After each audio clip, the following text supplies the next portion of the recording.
This is Chip, out of Mystery Angels, and today I am going to treat you to one of my scary stories. Now, in this story, I am a spirit, your narrator if you like.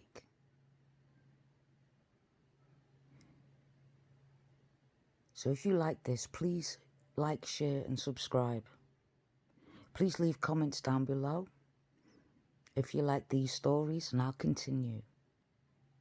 I'm doing it in sheer darkness because I want your imagination to roll, your visions to see and hear and feel this story.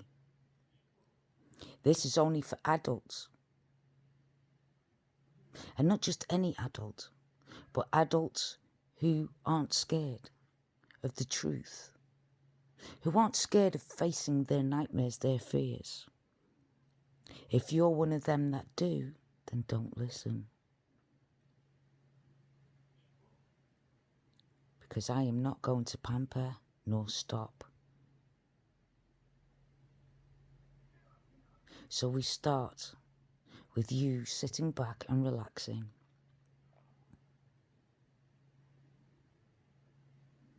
Welcome to my Story Nightmares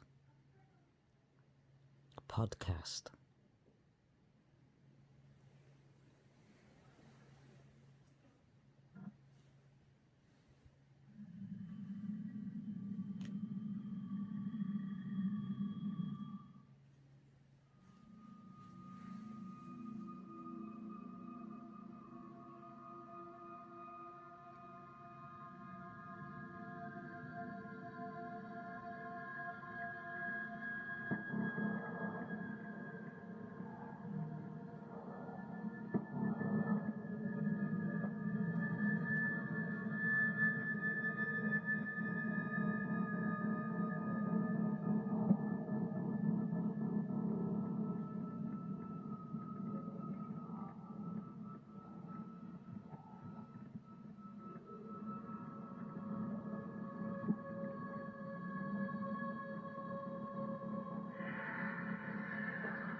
We start in a very old abandoned building.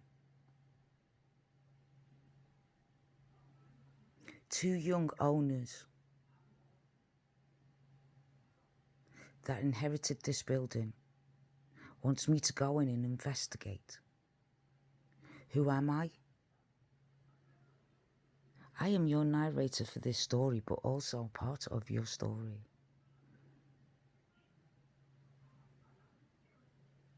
Now, a little bit about the background of this place.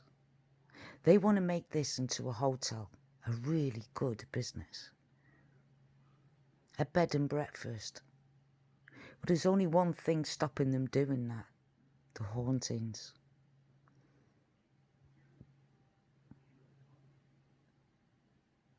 So we start with a lady and gentleman in the room.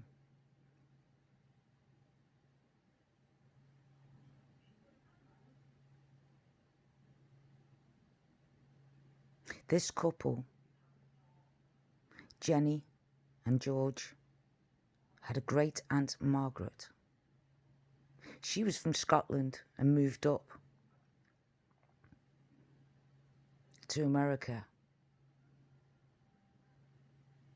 But the weird story is she doesn't know how she got there. She found herself asleep on a boat when she was young. She tried to run away from home when she was 10. Fell asleep on a boat and didn't realise that this boat was destined for America. Got lost in the system, had a memory loss and drowned. We will learn more about Auntie Margaret in the future.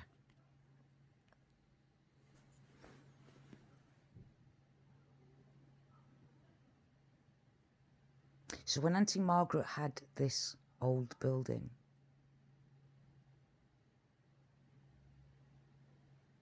she had a couple of people staying.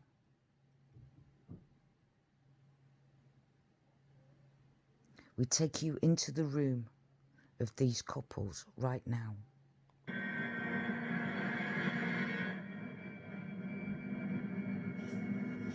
The light goes on and off. The lady opens her eyes and feels trapped. She starts to shake.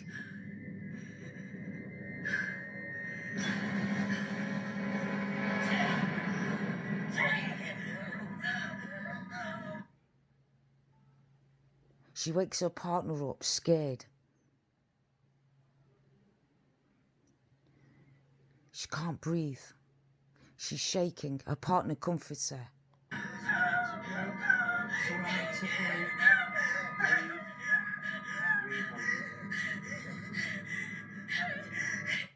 She has fear in her voice.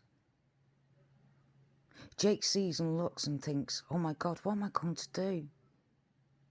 How do I calm her down? And he does the biggest mistake a man ever does when a woman is hysterical. He says, something in the room. There's something in the room. It's a dream. Why is it when men try to comfort women, the first thing they say is the wrong thing? It's a dream. So she gets very angry. Thinks, I'm going downstairs to get something to drink. Calm down. Calm down. He says the wrong thing again. Calm down. She gets up out of bed. Now she's got adrenaline rush and anger. And the fear turns to anger. She opens the store, goes downstairs and gets a drink.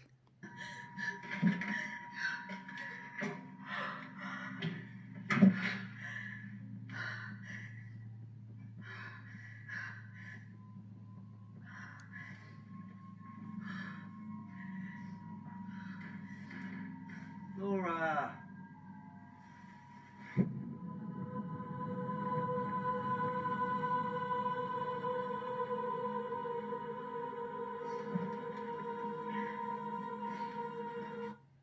As she goes downstairs to get a drink, she walks down the stairs. She opens the fridge door and takes out a carton of milk.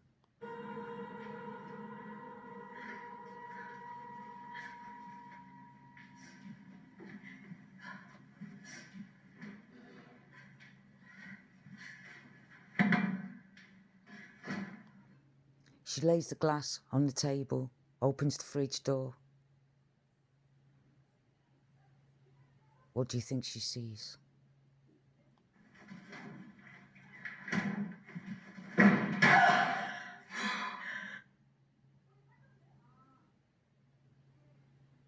Her husband standing there.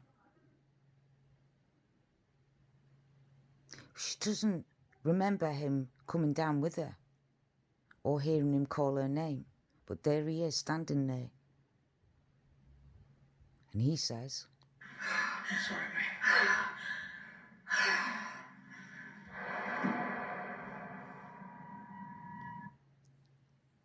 The thing is, she put the empty glass of milk on the side. But when she picks up the milk carton that she dropped because her husband gave her a fright, it was full. Now she knows full well, 100% full well, she never filled that up. She didn't have time. She picked the glass up, put it down, went straight to the fridge to pick the milk up. That's when her husband walked in and gave her a fright and she dropped it. So she stands there staring at the glass. So the husband looks at her, then looks at the glass of milk and thinks, what? What's the matter? But a fear in her face, a sweat pouring down her brow.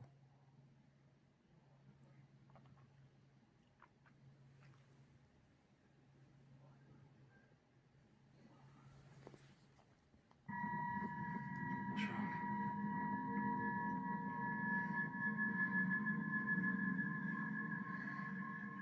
Moving back so soon after your mum's incident, it was always going to play with your mind. She stares and looks at him and says, maybe he's right. Maybe he is because of what happened.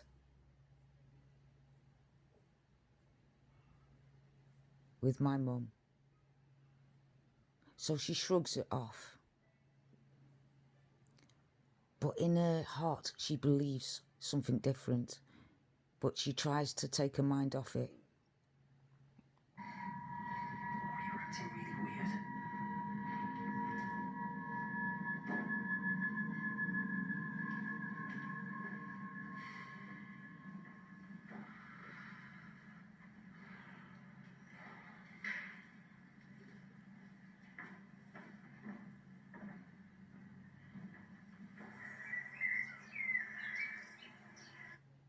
For the rest of the night, there's no incident. She stays awake and stares at a dark, empty room. Morning comes.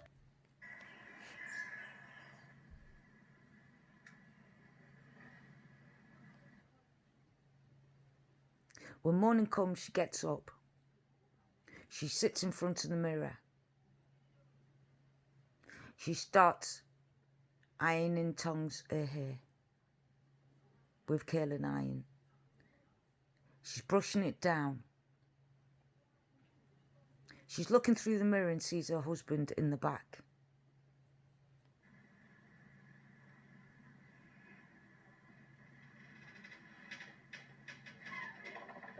The ties are in the top drawer, babe.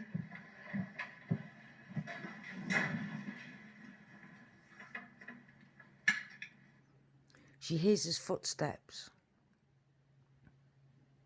She can't exactly see him, but she heard the door opening and his footsteps, so she assumed it was him because there's only them two lived there.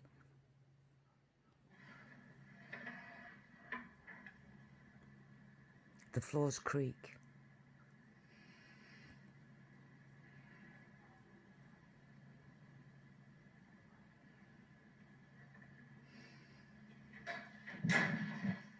Her husband walks through the door. Did you unpack my ties, babe? They're in the top drawer, I just told you.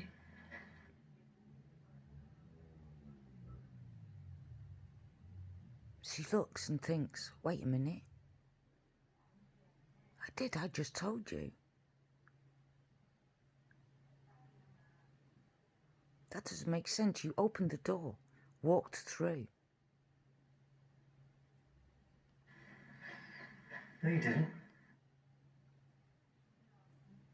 She turns and looks at him and thinks, hold on a minute, yes I did. I'm sure I did, I just told you, not 5 seconds ago, your ties were in the top drawer. You alright? She looks down. Am I okay?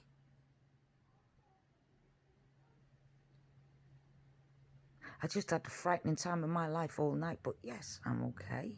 I'm sure I'm okay. Am I? I'm sure it was you that walked through the door, but there's no witnesses. Yeah?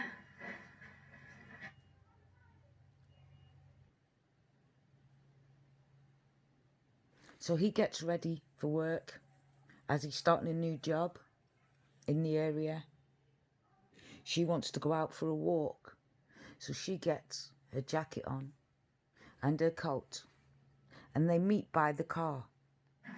Look, I can call them. They'll manage. Jake, please stop fussing. I'll be fine. You just make sure tell me when it's okay to get to my... Chip, take your medicines, please.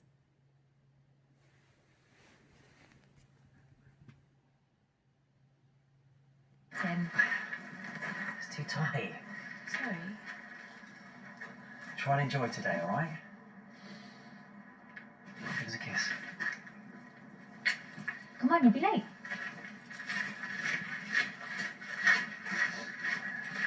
She doesn't want to tell him how fear she's in. She's scared. But she doesn't want to stay in the house, so she goes for a walk. It's a cold winter morning, crisp air.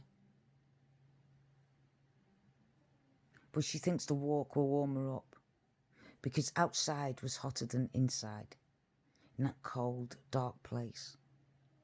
But she didn't want people to think she was crazy. So she carried on with the plan.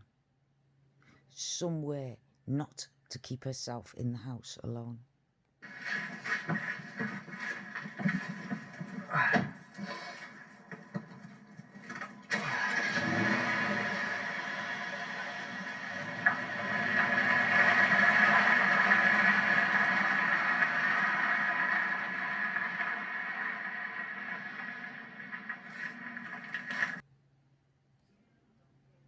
She walks down the road a bit to a graveyard, sees a bench and sits down. It's not that far. Mum said the diagnosis has come through. What are they saying it's this time? It's Morvan's syndrome. It's something called Morvan's syndrome. Great, something else we haven't heard of. You need to be patient with her, Laura. She can't see the light through the trees at the moment. I'm running out of patience, Dad. Do you know she just accused me of flirting with you? Flirting with my own father. She's...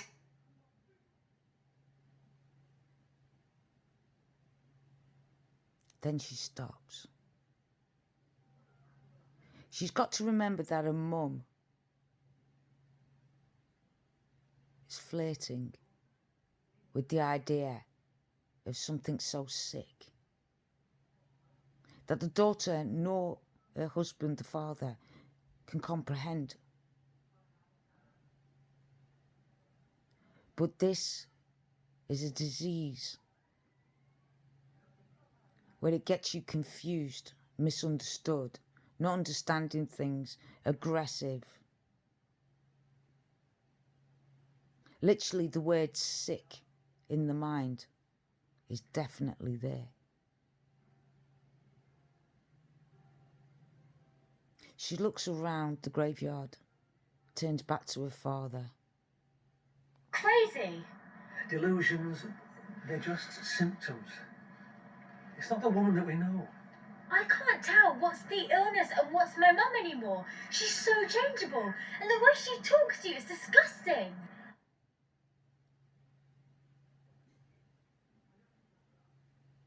See, that's why she left. Because she believes her mum's using this as an excuse.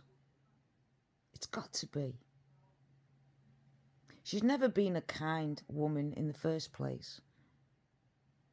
Always been stern, a bit cold. But Daddy stood by her no matter what, through thick and thin, as this was his wife. And he did promise in sickness and in health. So he tries to calm his daughter down.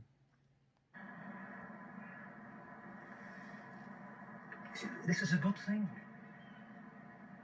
Now we have a diagnosis, we know what we're dealing with. But last time it was Encephalitis. No, this is much rarer. Only 15 people have ever been diagnosed with it. There are only 2 people who are living with it now. She sits and wonders, Why us? Why our family? Why does bad things happen?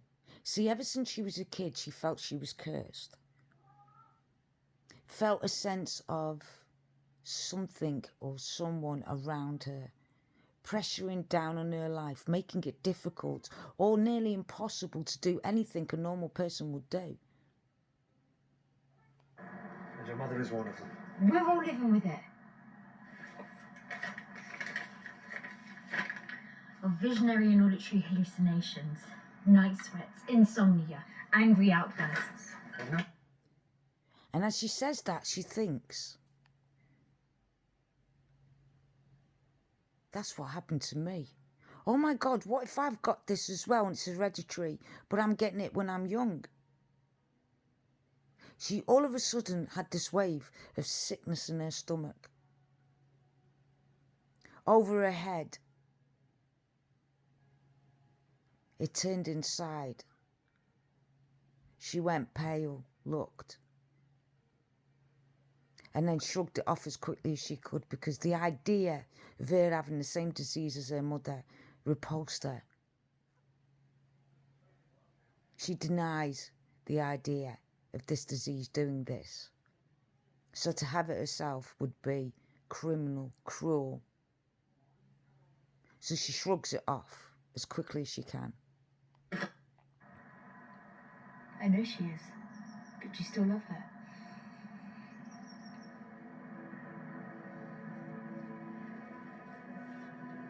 I see glimpses of the woman that I fell in love with. I know that she's still there. I'm just scared, Dad. That she won't ever get better, and this nightmare that we're living is all we'll have. There is no one more scared than she is.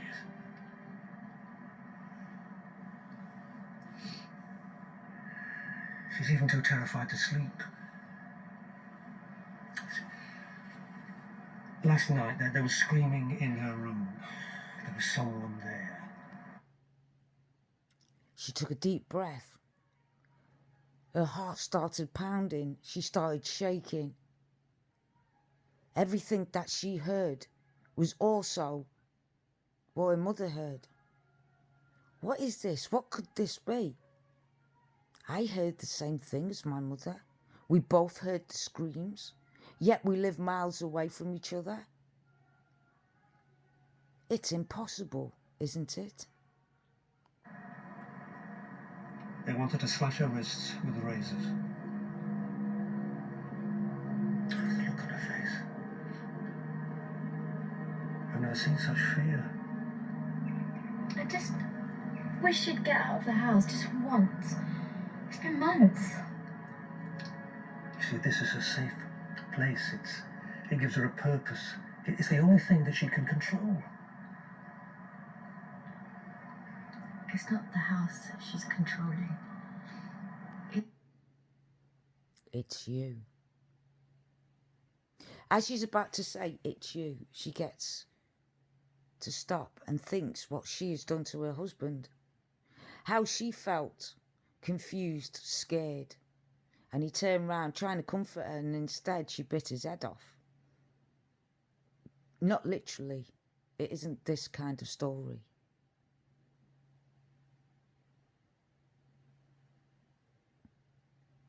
And then she carries on with her sentence. It's us.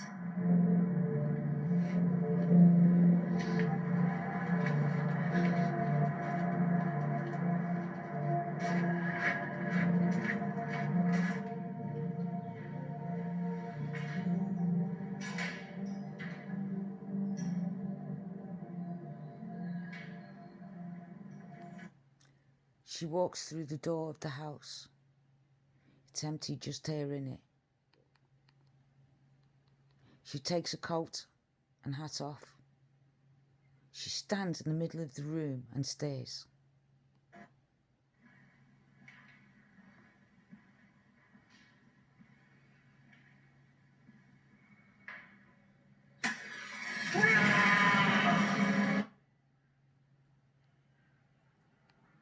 What is it she sees? It frightens her. She hears that scream. It jumps out. She's petrified. What could it be?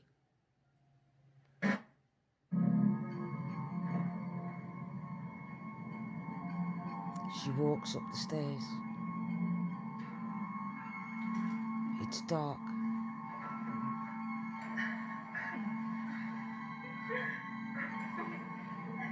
She hears laughter.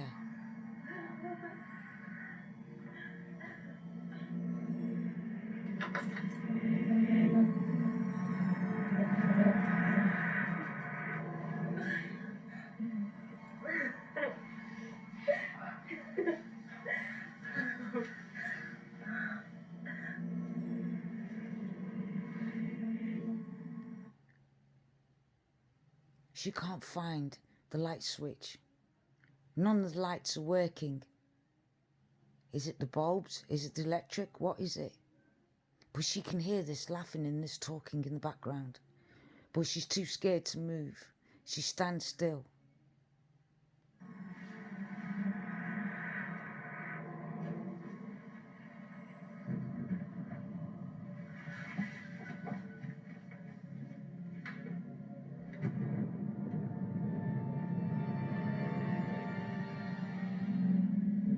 Boom! She opens the door. She tries to look for another one. Can't find it. Where is it? Where's the matches? What's coming? She can feel it. It's shaking. She knows something's in the room with her, but she knows she's by herself. There's nobody here. But she can feel it strong in her.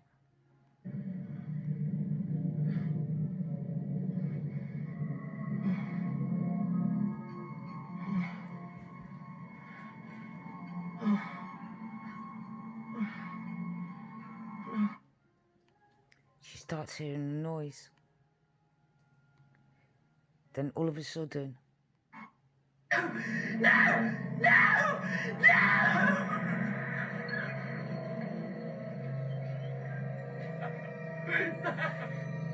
Don't touch me. How could you? this is the spirit. She can't see. She can't see who, what, where, who's talking. But she's too frightened. Nothing comes out her mouth. Nothing at all.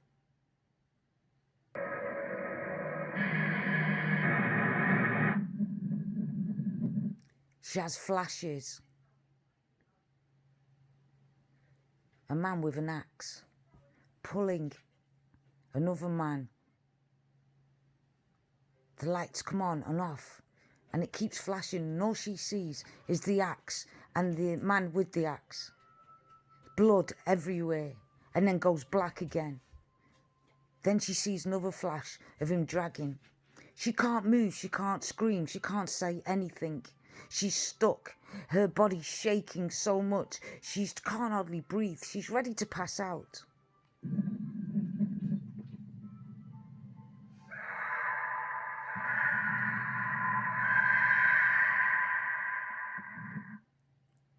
She visualizes and sees. Then all of a sudden,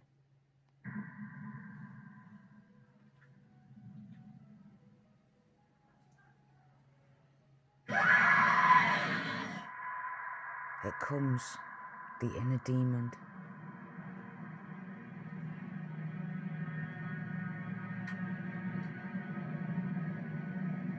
Her husband starts to drive home. He's looking at the beautiful scenery. It's coming up 6 months now. It's still no clues. That's what people are worried about. Oh, all things fickle, Jen. You do make some good points. Using weather coming up on the air, we've still got time for a few more calls. 855 100 is the number to call. Switchboard again tonight is lit up. I am a long-time listener, personal caller. Can we just show a bit of compassion for the Now we're in the car with our two couple. We've moved forward and on now. The house has been lying empty since her auntie disappeared. You see, the woman you just heard and the man you just heard was actually her auntie and uncle when they were in their 30s, very young. But this was over 50 years ago. They disappeared. No one ever knew. So when she was old enough, 21, and she was married, she was allowed to have this property, this house. So where we start to pick up with our new couple is on the road driving to the property.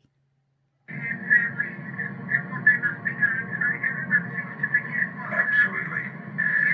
You're referring to the family police weekend, and look, I must think that it's always going to be a certain level of sensational. I mean, you got to admit, David, you know, your listeners are all local. Our town, not just our town, this whole state has earned a reputation for this kind of thing. Oh, come on, not that old chestnut. No, we Urban myth. have. It's Or not well urban known. myth, it's urban folklore. Well, Folklore. call it folklore if you want, but Oh, yeah, but that's not what I said, is it? No, I just think there's going to be listeners out there who think you're overgeneralizing. What next year? You want to get out the flaming torches and the pitchforks? They go through the large tunnel. The radio goes off and on and off. And as far as they can work out, this new village they're going to, apparently the county, is a very haunted county. But only 20% of them thinks it's real. The rest think it's folklore, folk legend. But the 20% who believe it's real have been there, living there, with their great-grandparents and parents, and grew up there, and it's been generation to generation. A bit like Salem, has history. I've got a family member who's a police officer who was on the scene when they found that girl. He'll tell you what they found was not pretty. Right, but that doesn't mean that the perpetrators are not entitled to... hang it from the highest tree. Well... hang it from the highest tree. You're entitled. How many more shallow graves do we have?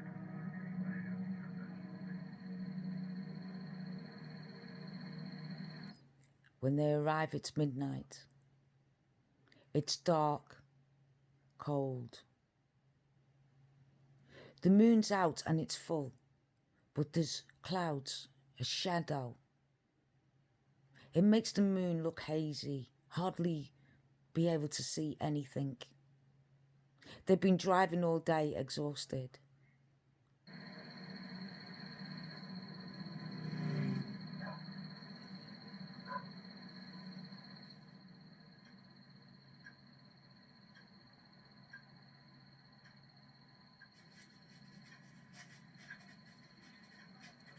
She sits down to write a letter. She's blonde, blue eyes. Typical cheerleader-looking schoolgirl that's grown up in a beautiful town with beautiful parents, loved, had siblings.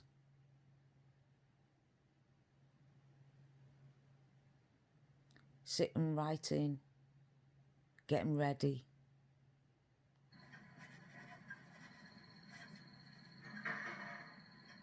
She hears a noise. Something in the back. Maybe a cat. But a fear, a shiver goes through her. As quickly as she can, she stares hard.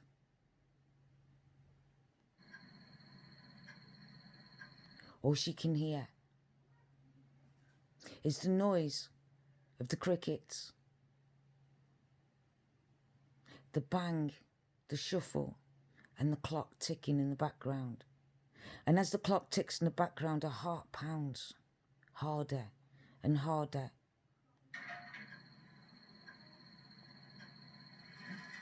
She walks towards the window, looks out.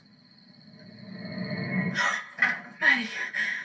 Her daughter comes in the room, frightens her. But her daughter just stares at her, says nothing. But you scared me. What is it? I can't sleep. Why not? There's something under my bed. What? Are you scared of fluff balls? It's not funny. Come on now. Maddie! No. Maddie, get down here. You see, she babysits a lot, and she looks at her little sister like her actual daughter, because she might as well be. Both parents are working. She's got to look after the small sister. They're in this new house. So she has to bend down underneath and show her that there is no monsters under the bed, is there?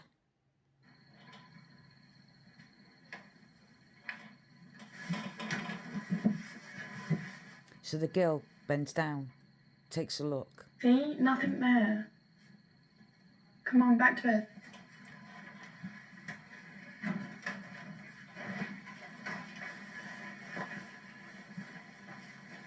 But I heard something under there. I did. What did you hear?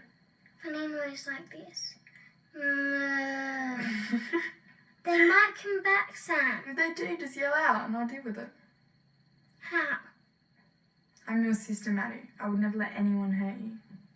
But how would you get rid of them? I'd kill them with my bare hands. No.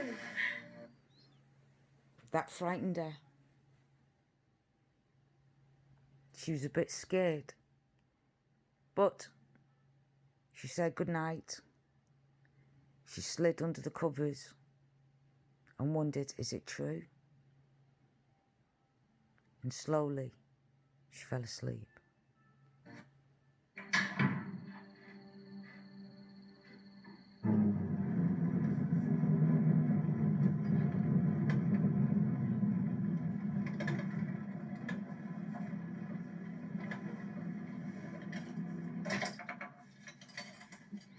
Our other couple arrives at their new home. Finally, a long drive, exhausted, hungry, tired. You know how it is when you're starting to move and have to drive from one county to another, right? But you see, as you've noticed,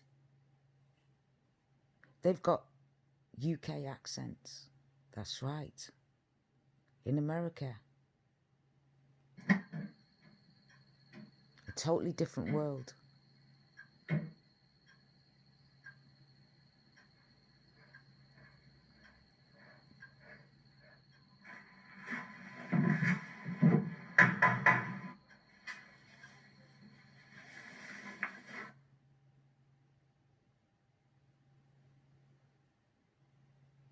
The young girl falls asleep on the couch, hears the knock on the door and wakes up and looks.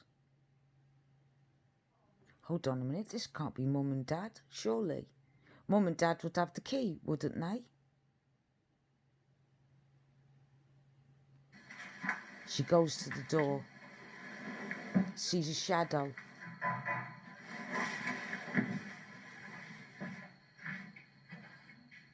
She's nervous, her heart's beating.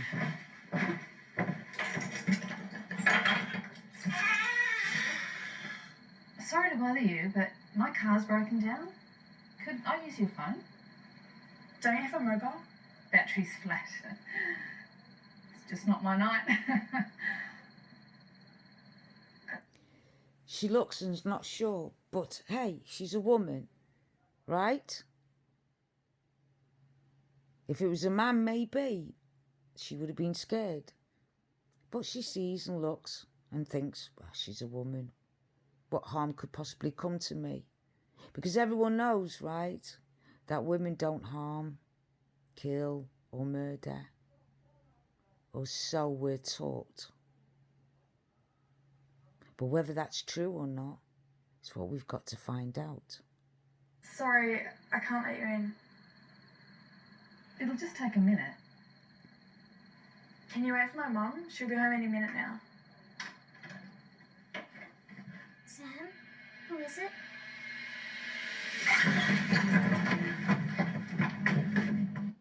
The lady disappears Soon she turns back after her sister takes her attention off the lady's gone. There's nobody there. But she sees something, a shadow or something behind her sister, grabs the sister and starts to run.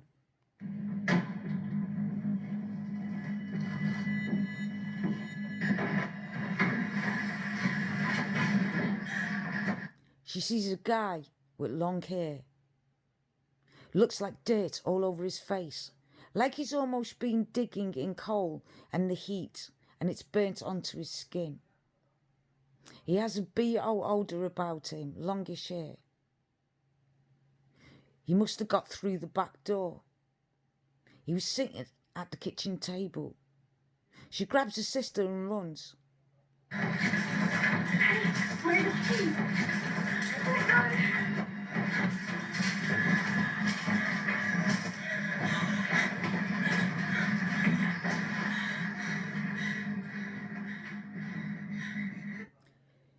They lock themselves in the room. There's no keys to get out. There's a door in the room with no keys. So they quickly drag, as fast as she can, a chest of drawers. Heavy as it is, she pulls it across the door. Her heart starts to beat faster and faster. She hears the steps. He pushes the door.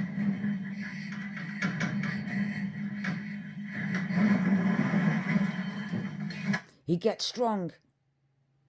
Her baby sister runs underneath the bed, so she follows her. He pushes the door and it's scraping on the floor. The chest of drawers are slowly scraping open. The fear, the heartbeat.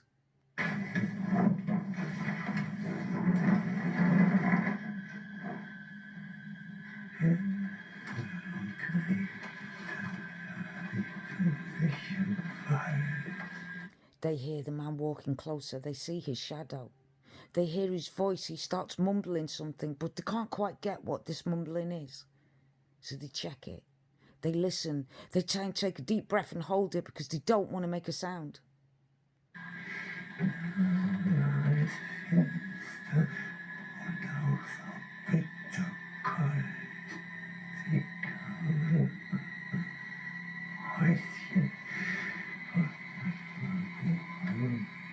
He's still singing, walking around. The older girl looks at the young girl and tries to keep her mouth shut. She takes a deep breath. She holds her breath as tight as she can. She looks at the corner of her eyes. Her whites are wide open. Her body's shaking so much. The guy's just moving around slowly. Does he see them? Does he know where they are? She feels they do. But she's not sure because he's not bending down under the bed. He's just walking around the bed, muttering something. Can you tell what it is?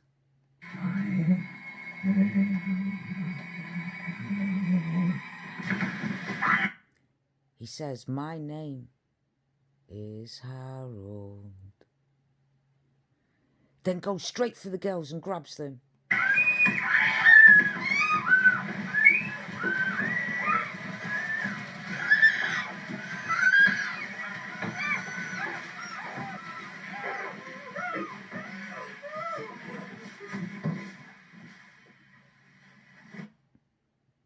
All of a sudden, her body goes limp.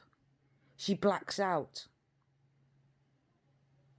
Doesn't know what's happening. He hasn't noticed the baby girl yet. Was he do? Stay with the young girl or go straight for the baby girl? Which one did he want in the first place? And where's the woman that knocked on the door?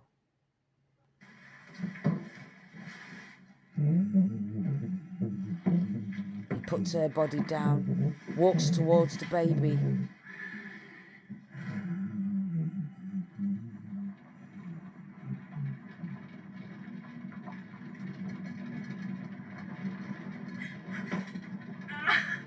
She wakes up. She finds herself in the trunk of a car. She goes to stand up and bang, hits her head and realises actually she's in a trunk. Then she hears the car, the surface of the car wheels crackling along the road.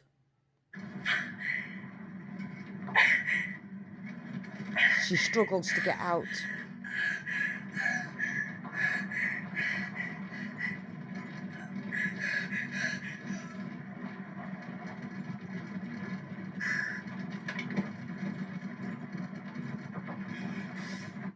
There's a crack in the boot of the car.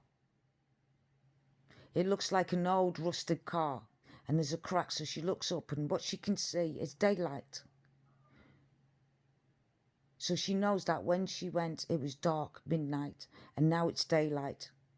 So she stares to try and see if she can see anything, anybody. Can she shout through that? Will someone save her? Will someone hear her?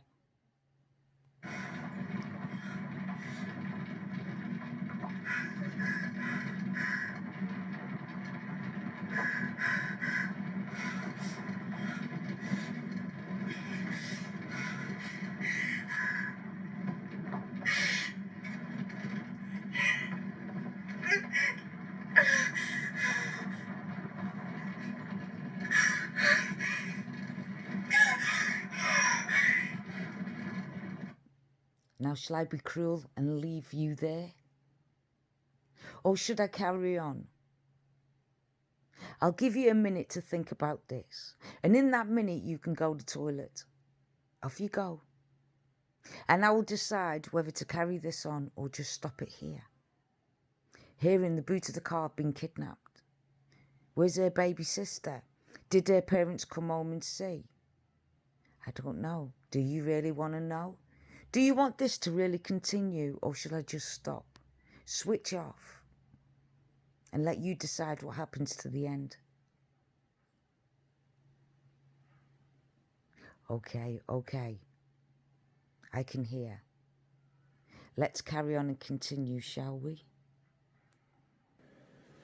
So, do you want me to carry on? Is it what you really want? See, I think I'm wasting my time because this is the first time I've ever done this. I don't know if you're enjoying this or not. So I don't know whether I should carry on with this.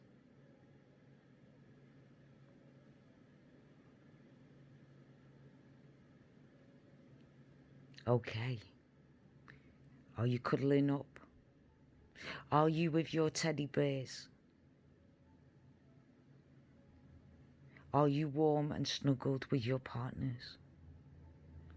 Are you listening in your earphones? Let's carry on.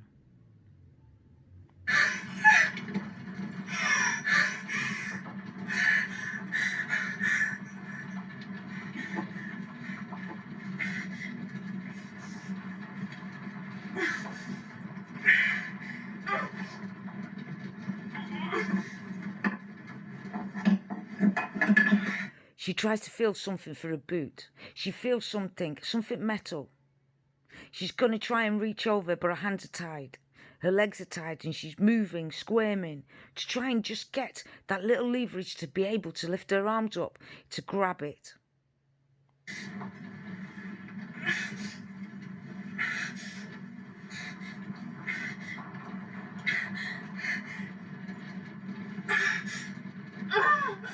She puts it between her kneecaps. She grabs it. She tries to cut the string, the rope.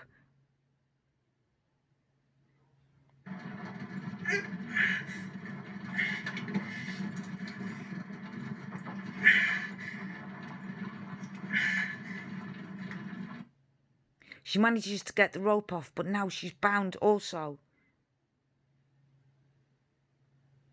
She's bound with the strongest tape in the world. Duct tape. It's tight and wrapped around 100 times. Her hands are blue. Her arms are throbbing. Her arms and fingertips are numb. But she rubs and puts the steel between her legs and rubs as hard as she can.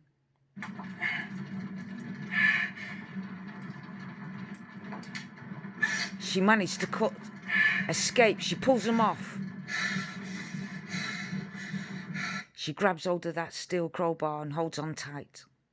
She's trying to think of a way to get out. What do we do now? How do we do it now?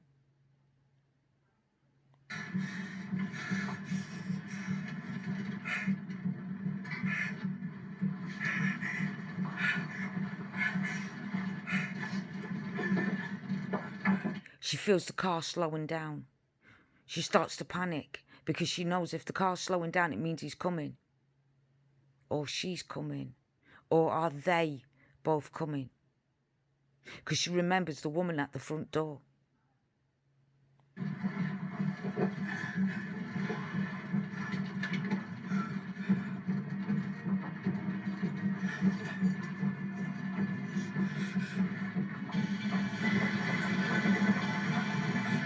She sees another hole. So she takes the sharp bit of the crowbar. Not the two-ended bit, but the one-ended bit. She looks down at the hole in the boot, and this time she can see the road. Now remember, she's only a teenager, so what does she do?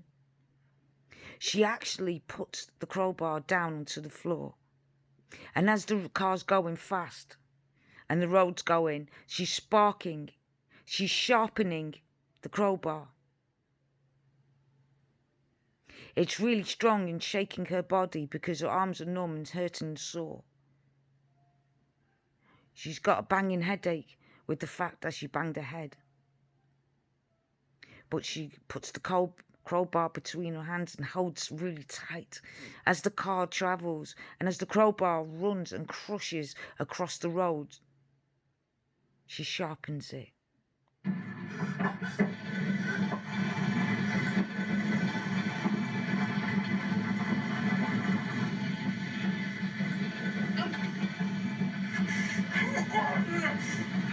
She struggles to hold on. The car's going so fast. The crowbar is trying to jump from out her hands. If she does lose it, she loses it out of the hole. The hole's big enough to take the crowbar.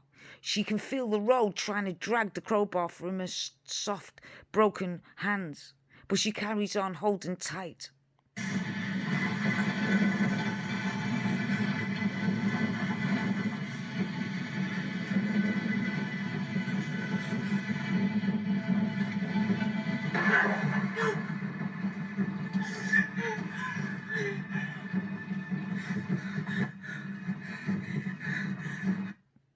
Does she drop it? Are you afraid? Has she dropped it? Did it win? Did the road win? Did it drag it out of her hands?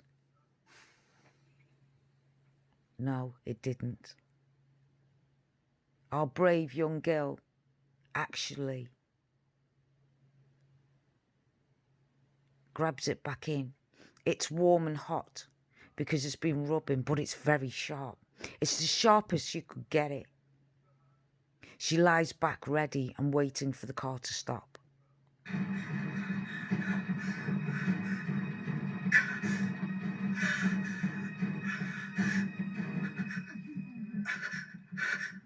She hears mumbling. Her heart's pounding. She tries to stay as calm as she can. Whoever opens that boot, she thinks, I'm going to just kill him and run. She doesn't realise that her legs are actually broke. She doesn't realise that she's actually too weak. She's just lying there waiting. The only thing on her mind is, I need to get out. So she sits there waiting for them to open that boot because she is going for it. She don't care. She has nothing to lose.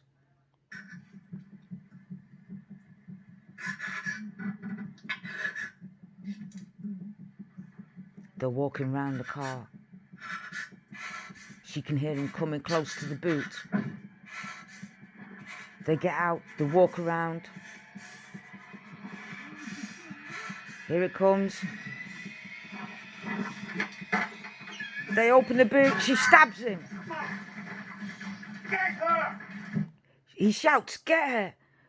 The woman jumps out the car. She runs. She can feel pain in her back and in her legs. She got him straight in the face. She runs. She's still got the crowbar in her hand. She's running as fast as she can. The lady's chasing her.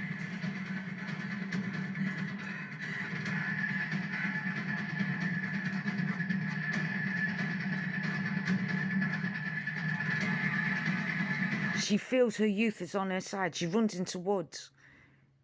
She turns back to see how far away they are. She believes she's faster because she's younger. She's a cheerleader. She's got strength. She's got everything. But what she doesn't know is her legs are broke. So she's running through the woods as fast as she can, not realising that she's in lots of pain. Not caring. The adrenaline's going through her body. She's running through the woods as fast as she can.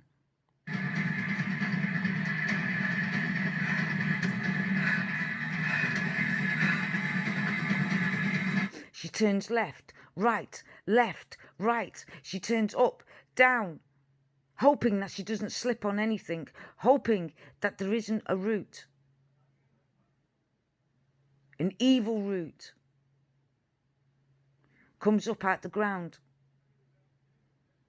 A tree route that always comes up out of nowhere, just as the heroine is running away.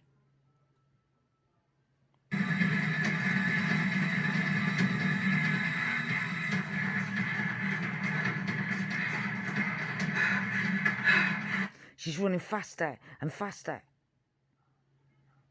Are you sure you want me to carry on with this story?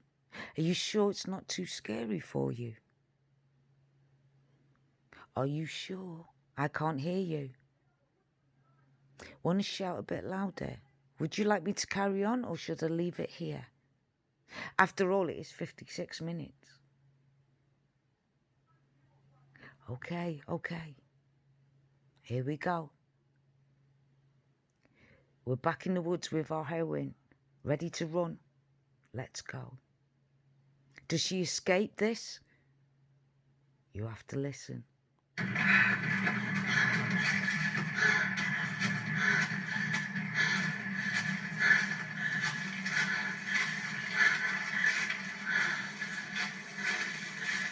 She looks forward and all she sees is more woods, more trees. But she thinks she's outrun them enough to take a breather, a break, because now her adrenaline's starting to die down and she's starting to feel the pain. But she has to move forward. She sees this great, big, dark, black tree. It's not like all the other trees. It stands alone in the middle. All the other trees are around it, but 2-3 foot away. She looks at this tree. She moves closer and closer to it.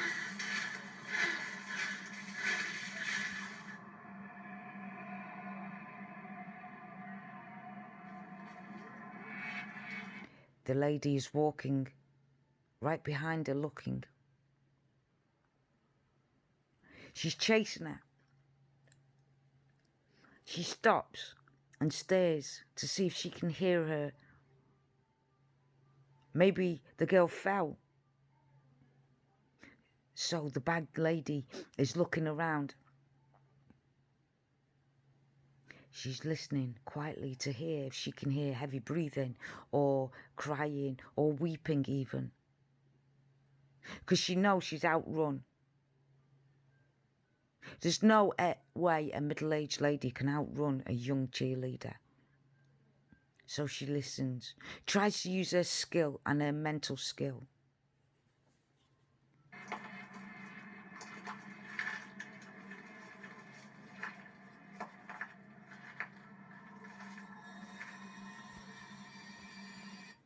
Our heroine hides behind the back tree.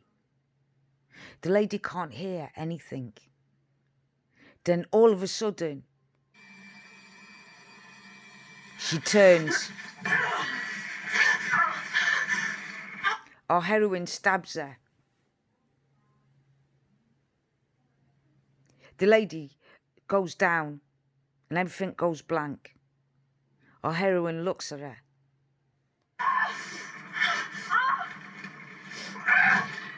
Hits her again, harder.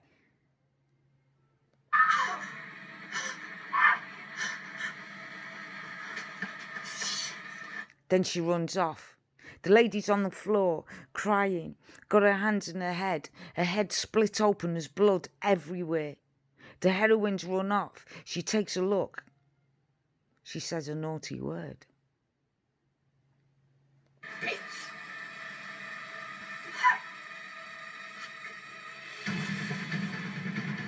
The heroine starts to run again. She makes sure to run as fast as she can. She's now got a second wind. She hides behind a tree, takes a deep breath. She's got cramping in the stomach. The adrenaline is running down. She's burnt all herself out, running and hitting that woman. She needs to take a break. She's got stitching, cramp in her stomach. She leans against a tree, carries on running.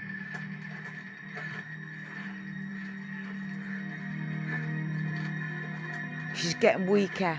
The pain's getting stronger. She's now slowing down.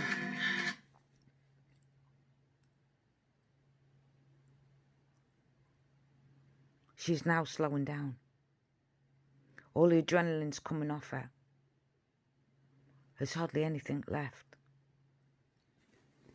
She's exhausted. Now she's starting to feel the pain in her legs, not understanding what it is.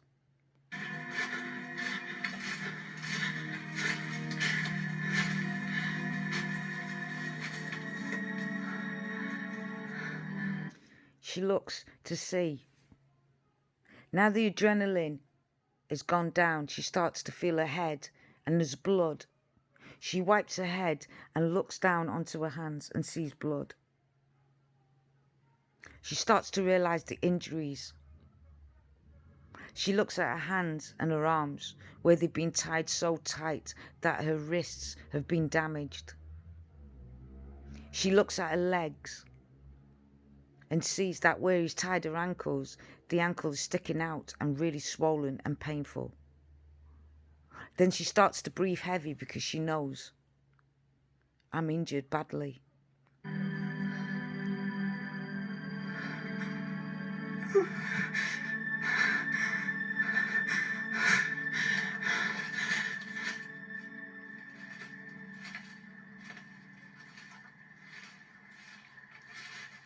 She walks through the woods.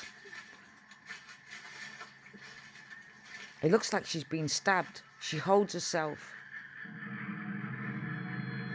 She thinks she sees a man standing there.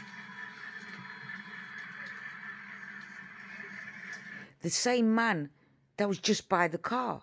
But how could this be? She has run miles. She has hit the woman, carried on walking. But yet, she stands there, and the shadow looks like the man that's taken in the first place, with the long hair. She starts to slowly back off.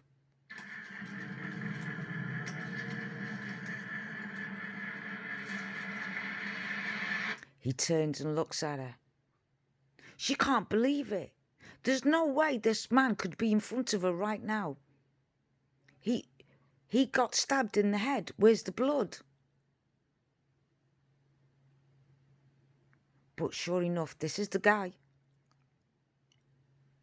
But she can't believe it. It can't be. Is she delusional? What's going on? She turns to run.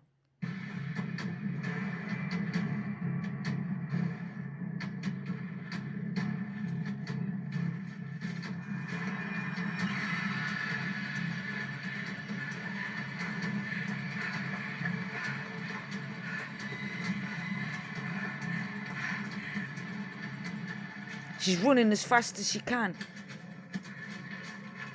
She goes back to the big tree. She climbs over it and hides underneath, thinking that he might go past.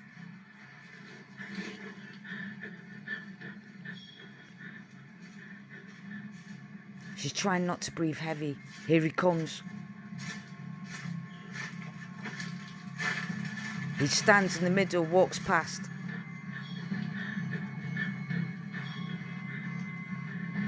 Or she thinks. She hears his footsteps. She sees his footsteps. Has he gone? It sounds like it. He's walking away from her. That's what it sounds like, but she can't see because she's hiding underneath the tree. Should our heroine get out, guys? Or should she stay there? Which do you think? Should we see?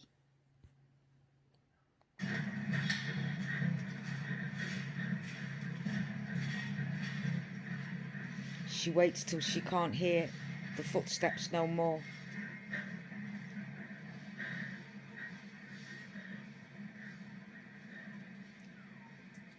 She goes to stand up.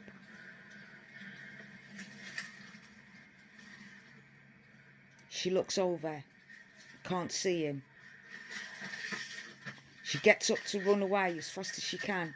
She starts to run the opposite way. She comes a ridge, falls. And guess what? That famous root tree. Her foot catches on one of the roots of the trees. She goes down this embankment. It's a ditch. She rolls and rolls down. She ends with a thud. She's now dizzy, done more damage to her elbows. She's only in jeans and a t-shirt. Remember, she was asleep when these people came. She lies there, very still.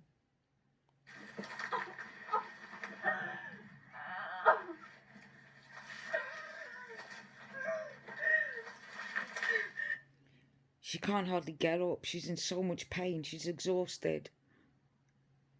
She's thirsty. She looks over and she looks like she's got something that stabbed her as she was coming down. So now her side is bleeding. She's in so much pain, exhausted.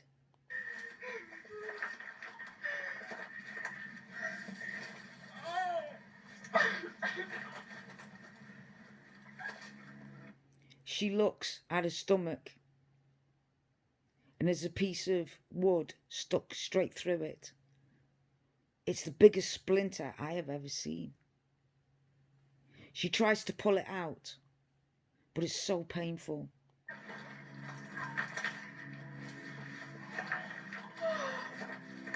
She takes a deep breath.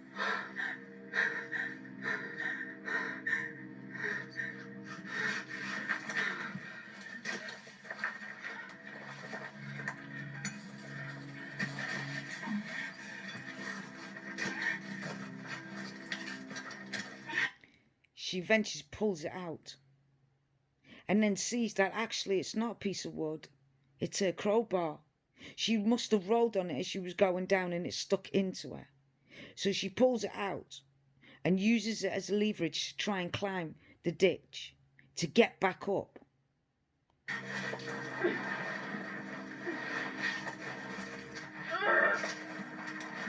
She's just not strong enough. She's bleeding, she's in pain. Her hands are sore, all red, full of blood. Her legs are damaged, her knees are twisted and out of joint.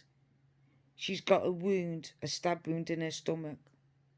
But our heroine still tries. She tries so hard. Does she make it?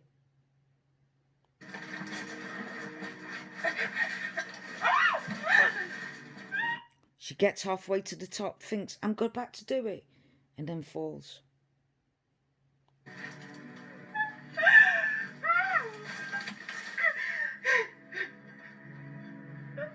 She wants to give up. She just wants to cry. She just wants her mum and dad there, who's always been there when she's fallen, always been there when she's needed them. But this time she has to work this alone. So does she just lie there and slowly bleed to death? Does she give up because she's never ever in her whole life had to deal with anything like this alone? Or does she find strength in her heart?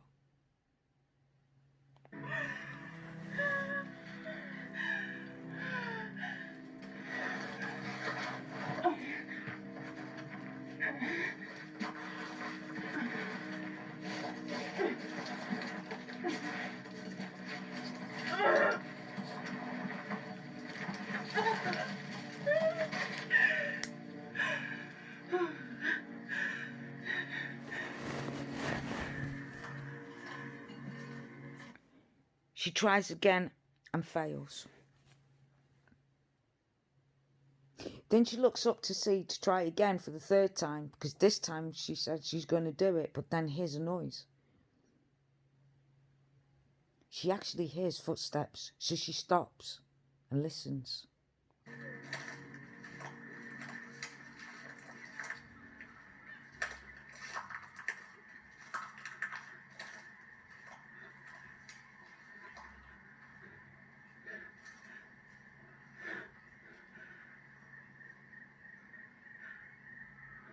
It goes quiet, the footstep stops. Okay guys, this is part 1 done. If you like this, please comment. I will do part 2 straight after, so you don't have to wait too long. YouTube doesn't like it, you see, when you put too long videos on. It takes them days to download. And we don't want you to have days and days of waiting for this. So if you like this, please share, subscribe. And of course, press the bell for more stories. If you like this specific story in this specific way, I'm showing you different stories, different ways to do it. And then you can choose which is your favourite. Put requests in if you like. So till next time, my mystery angels. See you in a while, crocodile.